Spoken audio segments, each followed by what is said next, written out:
Good morning, everyone, or good afternoon, or good evening, depending on where you are in the world, given that we're on a range of time zones tonight. And welcome to the Georgette Heyer Unconference, a century spent having a ball, celebrating the publication of Georgette Heyer, History and Historical Fiction, which is a volume of essays being published by UCL Press and co-edited by me and by Samantha Rayner from University College London. I have such immense personal pleasure introducing today's guests, as they're both dear friends of mine. I have with me today Kate Forsyth and Alison Goodman, who are both international best-selling novelists who you may have heard of, who are both Australian like me. Kate is the author of approximately a bajillion books, including the fairy tale retellings Bitter Greens and The Wild Girl. Alison is the author of the Lady Helen trilogy, which has been described as Georgette Heyer meets Buffy. It's not just me who describes it that way, is it? That is how you've been described. Yes, yeah. Welcome, Alison, and welcome, Kate. Hi. Lovely to be here. Thank you, Kim. Thank you. Well, I'm going to ask you both the first question I have been asking everybody, because it's the question I want to know. Why you first picked up Georgette Heyer and what the stories meant to you then. Kate, do you want to go first? I will. So I first read Georgette Heyer when I was staying with my grandmother. My mother was a single mother and had to work all of our summer holidays. And so we were always shipped off to our grandparents. And my grandmother had this enormous library of books. And every summer when I went to stay with her, I'll just read my way through them all. And she had dozens and dozens and dozens of Georgette Heyer books. And the first one that I read was These Old Shades. I always think that you love your first Georgette the best. So These Old Shades is very close to my heart. I absolutely adored it. I can still remember the thrill of surprise I got when Leon was suddenly shown to be Leonie. Oh, that's a spoiler. No spoilers here. And after that, I just read them back to back. And so I read the whole oeuvre. I think I would have been about 14 or 15. Yeah. And Alison? Well, I was given These Old Shades by my mother when I was about 12 or 13. It was almost like a rite of passage for the family. My mum's got all of the Georgette Heyers in her bookshelf and continually reads them on rotation. And so I was given These Old Shades, and it was one of those moments where I was reading under the sheets with the torch, because I could not put down the beautiful Leonie and Lord Avon, and it has really imprinted on me. I mean, I look at all the heroes that I write, and all of them have got a touch of Lord Avon in them, and you know, I just love that girl disguised as boy trope as well. So it's it was like I'm just like a little duckling. I just went ding. Straight into that kind of trope. So yeah, These Old Shades is very important to me as well. And it was the first one I read as well. So what's that about? That's like all three of us. Yeah. And the interesting that mother or grandmother passing the books on to you. There's an essay in the collection by Helen Davidge, who's a data scientist, and it is one of the most common ways that people come to Heyer is through their mothers, which I think is lovely. All right, I'm going to start asking you a little bit more about historical fiction, because of course Heyer is an amazing historical fiction writer and you are both amazing historical fiction writers. But let's just start talking in more general terms about Heyer and her influence on you as a writer, particularly in terms of craft or storytelling style. What do you think you might have picked up from her? And I'm happy for you to answer that separately or discuss it, whatever suits you best. I know that for me, what I love about her is her lightness of touch, how swiftly she can draw character, and how real and vivid her characters are, right from the very moment that they walk onto the stage. I often go back and read some of my favorite Georgette Heyer books when I'm writing, because I'm trying to learn, I'm trying to absorb from her that kind of, it's a combination of delicacy and vividness, which I really love. And the other thing I think she does really, really well is she deals with time leaps really adroitly, so that you can actually move forward in great leaps of time, but you never feel any disconnection or any gap in the story. And so I think that is really well done as well. And so I'm constantly trying to learn from her how to do that better. I think when I was thinking about the Lady Helen books, one of the things that was stopping me from writing the Regency period was just the amount of fabulous research that Georgette Heyer puts into her books. I mean, as you say, it's a light touch, but there is a solid background of research there that is just kind of like creates this concrete world. And then of course I actually met Jen Closter, who I think is a guest in the unconference as well, and she said no, there's plenty of resources now that Georgette Heyer did not have at that time, but which we have now, which you can access, primary and secondary, that you can build your own Regency world. But what I also love, and which I think that I again try and absorb, is the way that she creates class distinction and gender distinctions and things like that through clothing. It's quick, and often it can sometimes be a paragraph, but the amount of information she builds into the way that people dress and the way that people talk and things like that it's just a superb masterclass in doing that for the Regency era. I think the other day, and I interviewed Jen Closter for the unconference as well, so people can definitely go and watch that. She was fantastic. And one of the things she said, I can't remember if it was when we were recording or later, was, can you imagine she's created that many male love interests and they're all different, all different. And it's been sort of sitting in the back of my mind, and I'm thinking, yes, how did she do that? How did she do that? And I hadn't thought of the clothes, I guess, but not just the male love interests, all of the characters are also rich and diverse. You don't really see, I mean, sometimes you see a similar type of, grumpy uncle or sort of, slightly histrionic aunt or whatever. But the characterization is really quite superb. Is there anything we can draw from that, do you think, as writers? Yes, I absolutely think so. It's one of the things I most admire about her, and she does say that she has Mark A and Mark B heroes, but they're all very real on the page, and they all seem to have they all seem to be people that you recognize in your own lives as well. So one of my favorites of her types of characters is the ailing mother that is thin and beautiful and always ill and loves to be at the center of at the center of everything, but will do nothing, wants everyone to do everything for her. And I really love the way that every time that kind of character appears, it doesn't feel like she's just transplanted it. It's a whole new set of hypochondria, if that makes sense. And I also really love the way that she often has more than one romance in a book, so that you often have an older, more mature and more passionate one, and then you have these like innocent young men and women also falling in love, and the contrast between the lovers, it's almost Shakespearean, I think.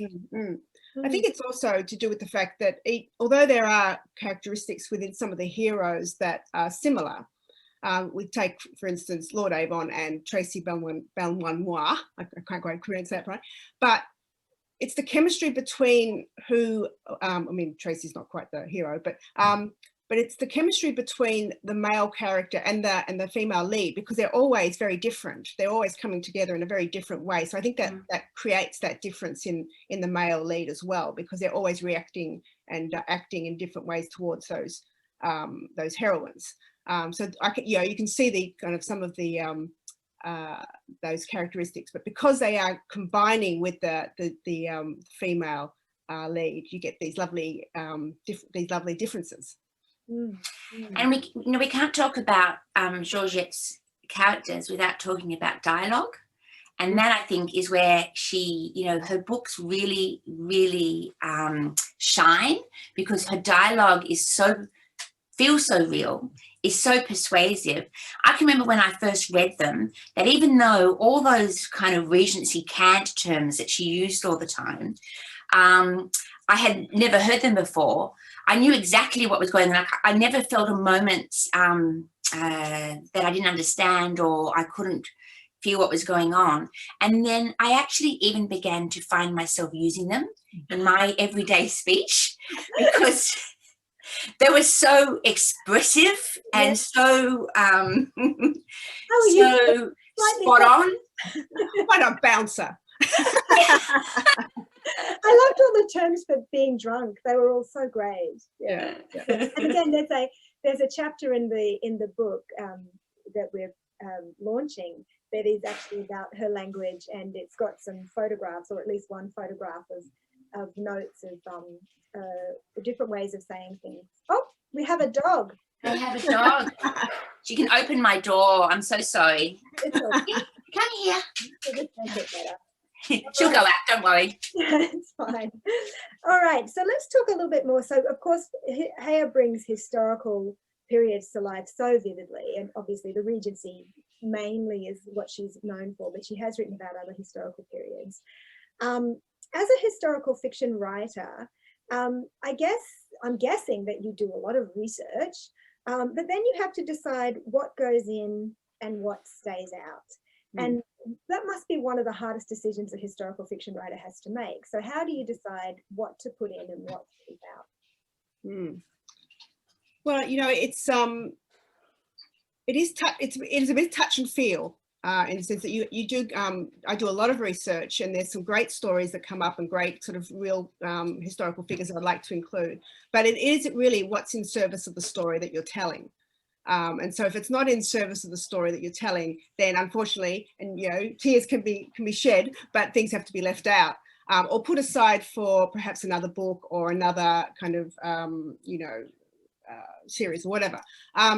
But it's also, I think, about I know I have slightly pretzeled myself to fit something in because I love it so much.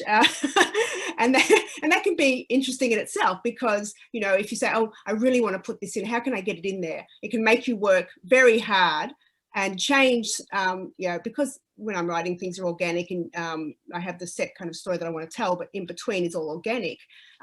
You can say, well, oh, that's actually bringing up something that I like even better. We've all been writing for a number of years, I think that there's a little alarm bell in me that goes, time to stop in that particular description or that particular piece of information. It's the kind of, you are now waffling bell. You are now waffling bell. That's right. I can think of a couple of writers who don't have one of those. No one in our acquaintance, of course. No. Kate, how about you? How do you decide what goes in, what stays out? Yeah, for me, it's always remembering what is my core story, who's my protagonist, what is their journey, what is their struggle, what do they desire, and what stands in their way. Sometimes I want to try and paint on a broader canvas, but what I really want is that kind of warmth and intimacy and depth and intensity that comes with focusing on the small rather than on the large. I generally find that in my first couple of drafts, I put too much in because I'm teaching myself about the world and my characters, and I'm teaching myself, I'm trying to understand what's happening myself. And then as I do, edits and rewrites, during the process of rewriting the book, I gradually strip out a lot of that, because what I'm searching for is a single telling detail that somehow encapsulates everything that I want to say about a place or an event. So reducing it down to its most potent form. And that, I think, is part of the process of rewriting, which is just so important. You know, I'm working on a novel at the moment, and I've had a couple of weeks away from it, and rereading it through, I was astonished by how much I was already stripping out because I was trying to cram too much on the page. I like to leave as much as possible to the reader's imagination and to the reader's intelligence, to trust in their intelligence rather than trying to make it a history lesson. It's interesting because I come from the other direction. I am very sparing first run on the page, where I get the action and the dialogue and the emotional kind of through line of the scene, and then I come in on my rewrites and I layer in what I want in terms of the world and that kind of stuff. So yeah, it's same. We end up with the kind of similar kind of situation, but from different directions. I wanted to ask about characterization and historical periods. And the reason I ask this is I was listening to a podcast the other day about Boudica, the Celtic queen who took on the Romans and did very, very well for a little bit of time and then didn't do so well. And one of the people on the podcast said she was a feminist icon, and another of the historian said that is a meaningless term in 63 AD. And I know because I know you both, I know that you are both very, you know, you're feminists and you're all about women's empowerment and agency. How do we write that back into historical fiction in a way that's not anachronistic, or does it not matter? So, you know, so there's a couple of things there. I think that, you know, that's semantics, that kind of argument. Okay, call her a proto-feminist icon. You know, she was still, just because the word feminism had not yet been invented, does not mean that women in all eras of history were struggling to live a self-determined life and were struggling against the strictures of their society, regardless of what that society is. So, you know, the struggle is real. The triumph and the tragedy is real. The emotions are real. That's what matters, not the terminology that we choose to describe it by. So that's my first point. I always kind of roll my eyes when people make comments like that, because it's an argument about what words we choose to describe something. So it's a change in language, not a change in attitude. My second point in regards to that is that we are always the product of our time. Our psyche is shaped and also misshapen by the times in which we live. And I think it's really, really important that we understand that women of the past were not formed in the same way that we were.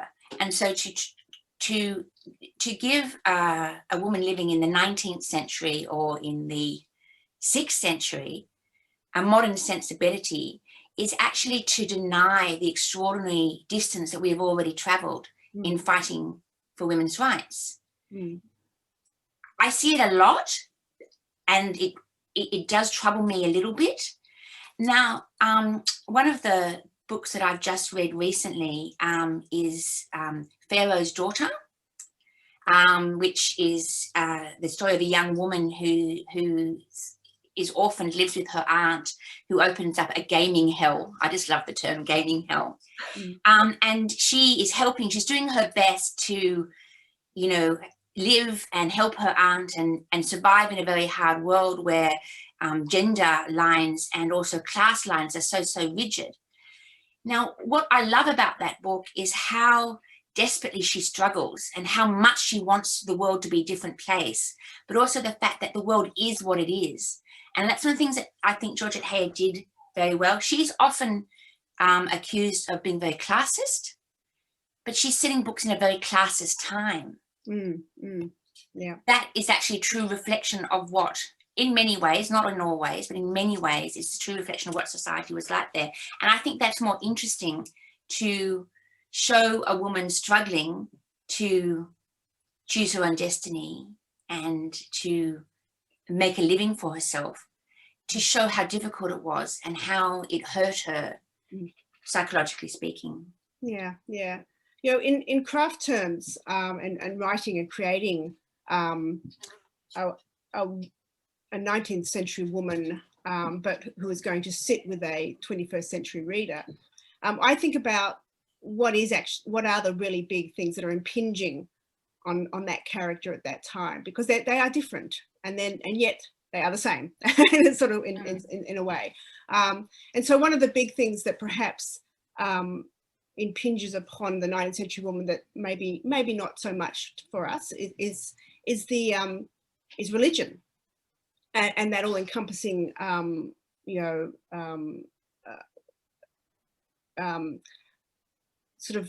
it was so much part of their world, so much woven into the part of their world. And so that things like that, and also the necessity of marriage. I mean, we've talked about that, when we talk about Jane Austen, and definitely with Heyer as well. But it was an imperative. And so these things are different from us, but within them they hold the big questions. Can we marry for love? What is love? What is our relationship to a higher spiritual being? Do we have one, or do we not have one?